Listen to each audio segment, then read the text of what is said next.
Cycling ಅಲ್ಲೇ ಜೀವನವನ್ನ ನಾವು ಕಟ್ಕೊಳ್ಬಹುದಾ? ಇಲ್ಲ, ಈ ಸೈಕ್ಲಿಂಗ್ ಮಾಡ್ಬೇಕಾದ್ರೆ ನಂಗೆ ಏನು ಸಂತೋಷ ಇದೆಯೋ ಅದಷ್ಟೇ ಸಂತೋಷ, ಇಲ್ಲಾಂದ್ರೆ ಅಷ್ಟೇ ಸ್ಯಾಟಿಸ್ಫ್ಯಾಕ್ಷನ್ ನನಗೆ ಒಂದು ರೆಗ್ಯುಲರ್ ಜಾಬಲ್ಲಿ ಸಿಗಲ್ಲ. ಎಲ್ಲರೂ ಕೂಡ ಸೈಕಲ್ ಮಾಡಬಹುದಾ? ಹಾಗಿದ್ರೆ ABC ಅಂತ ಎನಿಬಡಿ ಕ್ಯಾನ್ ಸೈಕಲ್ ಅಂತ ಹೇಳ್ತೀನಿ, ಆದ್ರೆ everybody is different, every body is different. ನೀವು ಇರೋ ಜಾಗ ಗೊತ್ತಿಲ್ಲ, ಅಲ್ಲಿನ ಭಾಷೆ ಗೊತ್ತಿಲ್ಲ, you go through something wrong. ನಾವು we not expect that we would be cycling in the night also. ಮಧ್ಯದಲ್ಲಿ ಯಾರೋ ಪಾಸ್ ಆದ್ರೆ ಹಿಂಗೆ. ವೀಕ್ಷಕರೆಲ್ಲರಿಗೂ ನಮಸ್ಕಾರ. ಆಯುಷ್ ಪಾಡ್ಕಾಸ್ಟ್ ವಿಶೇಷ ಕಾರ್ಯಕ್ರಮಕ್ಕೆ ತಮ್ಮೆಲ್ಲರಿಗೂ ನಲ್ಮೆಯ ಸ್ವಾಗತ. ಆಯುಷ್ ಪಾಡ್ಕಾಸ್ಟ್ ಒಂದು ವಿನೂತನ ಪರಿಕಲ್ಪನೆಯ ಕಾರ್ಯಕ್ರಮ. ಪ್ರತಿ ಸಾಹಸದ ಹಿಂದೆ ಸಾಧನೆಯ ಒಂದು ಮೈಲಿಗಲ್ಲಿರುತ್ತೆ. ಈ ಸಾಧನೆ ಅನ್ನುವಂಥ ಮೇರು ಶಿಖರಕ್ಕೆ ಅದೃಷ್ಟ ಅನ್ನುವಂಥ ತಿರುವುಗಳು, ಅವಕಾಶ ಅನ್ನುವಂಥ ತಿರುವುಗಳು, ಅನುಕೂಲ ಪ್ರತಿಕೂಲ ಪರಿಸ್ಥಿತಿಗಳು ಅನ್ನುವಂಥ ಅನೇಕ ತಿರುವುಗಳು ಎದುರಾಗತ್ತೆ. ಇದೆಲ್ಲವನ್ನ ಮೀರಿ ಮೈಲಿಗಲ್ಲುಗಳನ್ನು ನಿರ್ಮಿಸಿ ಸಾಧನೆಯ ತುತ್ತ ತುದಿಗೆ ಏರಿದಾಗ ನಮಗೆ ಶ್ರೇಯಸ್ಸು ಹಾಗೂ ಸಾರ್ಥಕ್ಯದ ಹೊಂಬೆಳಕು ಕಾಣುತ್ತೆ. ಇಂಥ ಅನೇಕ ಮಹನೀಯರು ನಮ್ಮೊಂದಿಗೆ ಇದ್ದಾರೆ. ಜ್ಞಾನ, ವಿಜ್ಞಾನ, ತಂತ್ರಜ್ಞಾನ, ಕಲೆ, ಸಾಹಿತ್ಯ, ಕ್ರೀಡೆ, ಹೀಗೆ ಅದೆಷ್ಟೋ ಆಯಾಮಗಳಲ್ಲಿ, ಅದೆಷ್ಟೋ ಕ್ಷೇತ್ರಗಳಲ್ಲಿ ತಮಗೆ ತಾವು ವಿಶೇಷವಾದಂಥ ಒಂದು ಮೋಟಿವೇಶನ್ನ ಪಡ್ಕೊಂಡು ಜೀವನದಲ್ಲಿ ಉನ್ನತಿಯನ್ನ ಕಾಣುವಂಥ ಸಾಹಸಿಗರಿದ್ದಾರೆ. ಹೀಗಾಗಿ ಸಾಧನೆಯನ್ನ ಮೆರೆದಂಥ ಪ್ರತಿಯೊಬ್ಬ ಸಾಹಸಿಗನ ಹಿಂದೆ ಸಾಧನೆಯ ಯಶೋಗಾಥೆ ಅಡಗಿರುತ್ತೆ. ಇದರ ಪರಿಚಯವನ್ನ ಮಾಡಿಕೊಡುವಂತಹ ಒಂದು ಪರಿಕಲ್ಪನೆ ಇರೋ ಕಾರ್ಯಕ್ರಮವೇ ನಿಮ್ಮ ನೆಚ್ಚಿನ ಆಯುಷ್ ಪಾಡ್ಕಾಸ್ಟ್. ಆಯುಷ್ ಪಾಡ್ಕಾಸ್ಟ್ನಲ್ಲಿ ಈ ದಿನ ಕೂಡ ವಿಶೇಷ ಅತಿಥಿ ಇದ್ದಾರೆ. ಕಾಶ್ಮೀರದಿಂದ ಕನ್ಯಾಕುಮಾರಿಯವರೆಗೆ ಎಲ್ಲ ಜಿಯೋಗ್ರಫಿಕಲ್ ಬೌಂಡ್ರೀಸ್, ಈ ಒಂದು ಬೌಂಡ್ರೀಸ್ನ ಎಲ್ಲೆಯನ್ನ ಮೀರಿ ಭಾಷೆ, ಸಂಸ್ಕೃತಿ, ಕಲಾಚಾರ, ಪದ್ಧತಿ ಇವೆಲ್ಲವನ್ನ ಮೀರಿ ಸೈಕಲ್ನಲ್ಲಿ ಎಕ್ಸ್ಪೆಡಿಷನ್ ಮಾಡಿದ್ದಾರೆ.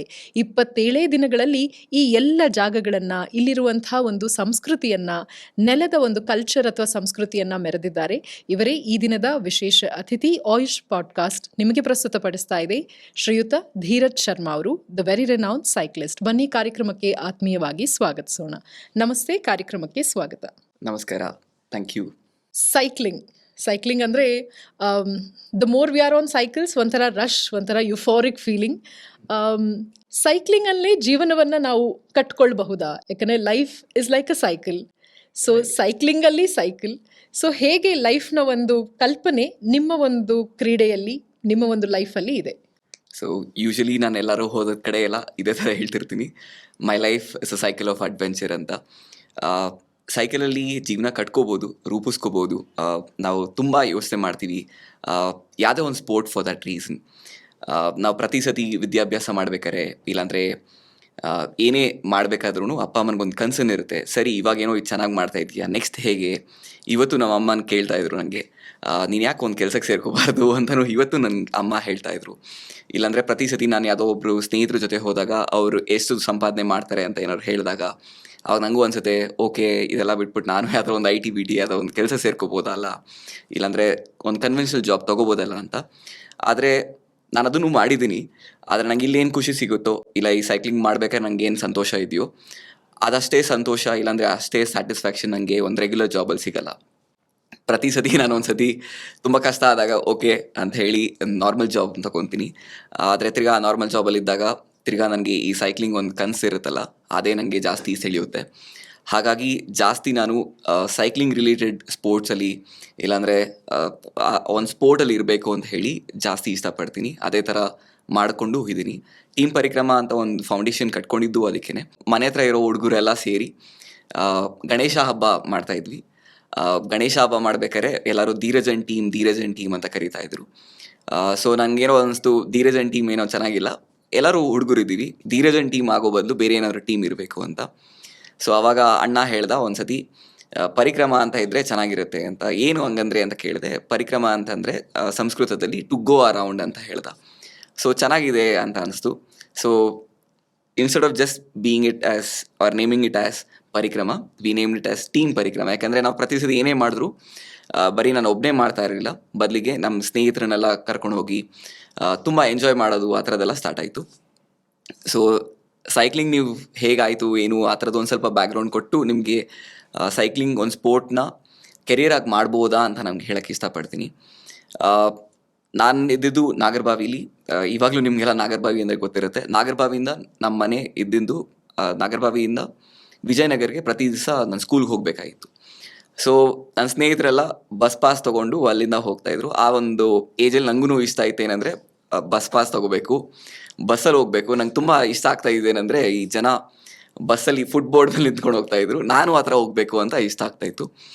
ಸೊ ಅಪ್ಪ ಒಂದೆರಡು ಸತಿ ಕಳಿಸಿದ್ರು ಬಸ್ಸಲ್ಲಿ. ಅಪ್ಪನಿಗೆ ಏನಕ್ಕೋ ಇಷ್ಟ ಆಗಲಿಲ್ಲ, ಏನಕ್ಕೆ ಇವನು ಬಸ್ಸಲ್ಲಿ ಹೋಗಬೇಕು ಹಂಗೆ ಹಿಂಗೆ ಅಂತ. ಬಸ್ ಪಾಸ್ಗೆ ಎಷ್ಟು ಅಂತ ನೋಡಿದ್ರು. ಆವಾಗಿನ ಕಾಲದಲ್ಲಿ ಒಂದು 800 ಚಿಲ್ಲರೆ ಥರ ಇತ್ತು. ಸೈಕಲ್ ಎಷ್ಟಾಗ್ಬೋದು ಅಂತಲೂ ನೋಡಿದ್ರು. ಅಪ್ಪನೂ ಒಂದು ಸ್ವಲ್ಪ ಕಾಮರ್ಸ್ ಬಗ್ಗೆ ಯೋಚನೆ ಮಾಡಿದ್ರು. ಅದಾದಮೇಲೆ ಅಪ್ಪನಿಗೆ ಬಸ್ಸಲ್ಲಿ ಹೋಗೋದು ನಂಗೆ ಇಷ್ಟ ಆಗಲಿಲ್ಲ. ಅಪ್ಪನಿಗೆ ನೋಡ್ತಾ ಇದ್ರು ಪ್ರತಿ ದಿವಸ ಹಿಂಗೆ ಹೋಗ್ತೀವಿ ಏನು ಅಂತ. ಅಪ್ಪನಿಗೆಲ್ಲೋ ಒಂದು ಕಡೆ ಅನ್ಸೇಫ್ ಅಂತ ಅನಿಸ್ತು. ಪ್ರತಿ ದಿವಸ ಅಪ್ಪನ ಡ್ರಾಪು ಮಾಡೋಕ್ಕಾಗ್ತಾ ಇರಲಿಲ್ಲ, ಇಲ್ಲ ಅಮ್ಮನಿಗೂ ಡ್ರಾಪ್ ಮಾಡೋಕ್ಕಾಗ್ತಾ ಇರಲಿಲ್ಲ. ನಾನೇ ಹೋಗಬೇಕಾಗಿತ್ತು, ಇಲ್ಲ ನಡ್ಕೊಂಡು ಹೋಗ್ಬೇಕಾಯಿತು, ಇಲ್ಲ ಬಸ್ಸಲ್ಲಿ ಹೋಗಬೇಕಾಯಿತು.